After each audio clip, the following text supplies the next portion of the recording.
This channel does not promote any violent, harmful, or illegal activities. All content provided by this channel is meant for an educational purpose only. ছাতা মাথায় ক্লাসরুমে পড়াচ্ছেন শিক্ষক। পড়ুয়ারা ক্লাসে বসে আছে, তাদের মাথাতেও ছাতা। ঝমঝম করে বৃষ্টির জল পড়ছে ক্লাসরুমে। হুগলির পান্ডুয়ার খান্নারের বেলুন ধামাসিন পঞ্চায়েতের পাঁচপাড়া প্রাথমিক স্কুলের সেই ছবি ভাইরাল। শুরু হয়েছে রাজনৈতিক তরজাও। স্কুলের ছাদ নেই, টপ টপ করে জল পড়ে, তার মধ্যেই ক্লাস করতে হচ্ছে, উপায় নেই।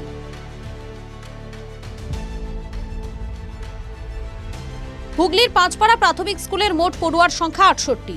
চতুর্থ শ্রেণী পর্যন্ত মোট ৪টি ক্লাসরুম আছে, যার মধ্যে ২টি টিনের চালের ঘর। সেই ঘরের চালই নষ্ট হয়ে গিয়েছে বলে অভিযোগ। চাল ভেদ করে জল পড়ছে, ভেসে যাচ্ছে ক্লাসরুম। সেই ছবি নিজেদের এক্স হ্যান্ডেলে পোস্ট করে রাজ্যের শিক্ষা ব্যবস্থা এবং তার পরিকাঠামো নিয়ে অভিযোগ করেছেন বিজেপি নেতা অমিত মালব্য, লকেট চট্টোপাধ্যায়রা। যা নিয়ে রাজনৈতিক চর্চা শুরু হয়েছে।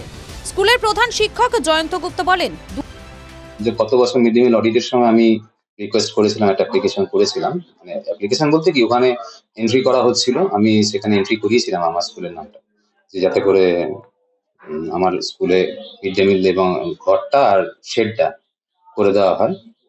ওটা তো যেহেতু আমার কাছে কোনো লিখিত নেই বা ইয়ে নেই, সেটা আমি আমার বলার এখতিয়ার নেই। সেটার কোনো এখনো সদুত্তর পাননি? না, ওটা আলাদা সেকশন। আর এদিকে বিডি অফিসের যে সেকশনটা আছে, মানে ডিপার্টমেন্ট অফ আর ইয়ের জন্য, সেগুলো সেকশন আলাদা। বিষয়টা হচ্ছে যে প্রচুর বৃষ্টি পড়ছিল আর টিনের সেট গুলো ফুটো ফাটা হয়ে গেছিল, তো গায়ে বাচ্চাদের জল পড়ছিল, একটা সমস্যা ছিল।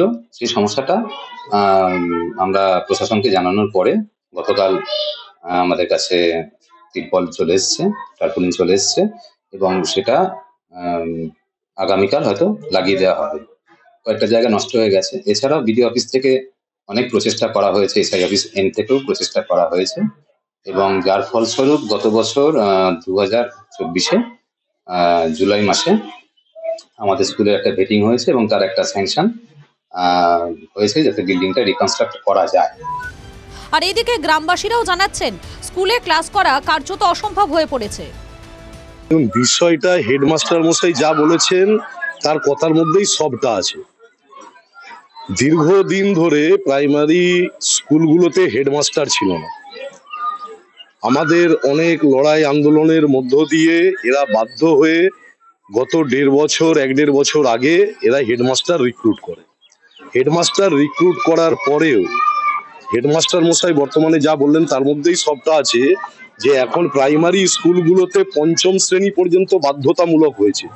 সব প্রাইমারি স্কুলগুলো বেশিরভাগ ছিল ক্লাস 4 পর্যন্ত, এগুলোকে ক্লাস 5কে বাধ্যতামূলক করে দেওয়া হলো। অথচ নতুন করে যে ক্লাস 5-এর জন্য ইনফ্রাস্ট্রাকচার দরকার, মিনিমাম একটা ঘরের দরকার, সেই ঘরটা কিন্তু কোনো স্কুলে করে দেওয়া হলো না। স্কুলটা দুটো টিনের যে ঘর আছে, সেই টিনের ঘর দুটো দিয়ে জল পড়ছে, ঠিক আছে, টিনগুলো নষ্ট হয়ে গেছে, এবং দুটো একতলা করে 2তলা অবধি ঢালাইয়ের ঘর দুটো, এখন স্কুল চলছে, এই প্রবলেম হয়ে আছে। হ্যাঁ, না না না না, আপনি কি স্থানীয়? হ্যাঁ, আমার পাশেই বাড়ি। আমাদের স্কুলের অত্যাধিক অবস্থা খুবই খারাপ, এটা দীর্ঘদিনের খুবই অবস্থা শোচনীয়। বা আপনাদেরকেও আমি দেখাবো কি অবস্থা হয়ে আছে, আপনারা দেখুন। বিজেপির রাজ্য কমিটির সদস্য স্বপন পাল বলেন, রাজ্যের শিক্ষা ব্যবস্থার হাল কি তা পান্ডুয়ার ওই স্কুল দেখে অনুমান করা যায়। শিক্ষা পরিকাঠামো খাতে যা কেন্দ্র দেয় সব লুটপাট হয়ে যাচ্ছে। অন্যদিকে পান্ডুয়ায় তৃণমূলের প্রাক্তন সভাপতি সঞ্জয় ঘোষ বলেন, বিজেপির মুখে এসব কথা মানায় না। ওরা যে রাজ্যে আছে সে রাজ্যে আগে তাকাক, তারপর বাংলার কথা বলবে। স্কুলের বিষয়ে প্রশাসনের সঙ্গে কথা বলে কাজ করা হবে বলে জানিয়েছেন তিনি। পান্ডুয়ার সিপিআইএম প্রাক্তন বিধায়ক তথা প্রাথমিক স্কুলের শিক্ষক আমজাদ হোসেনও এই প্রাথমিক স্কুল নিয়ে প্রশ্ন তুলেছে। তার বক্তব্য, কোনো পরিকাঠামো উন্নয়ন হয়নি, ভোটের রাজনীতি করতে গিয়ে গোটা শিক্ষা ব্যবস্থাকে শেষ করে দেওয়া হচ্ছে বলে মন্তব্য করেন তিনি।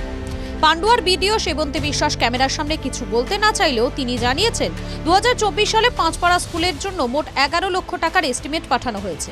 স্কুলে 2টি ত্রিপল পাঠানো হয়েছে বলেও জানিয়েছেন তিনি। বিডিওর দাবি, পরিস্থিতির উপর নজর রেখেছে ব্লক প্রশাসন। TV9 Bangla digital.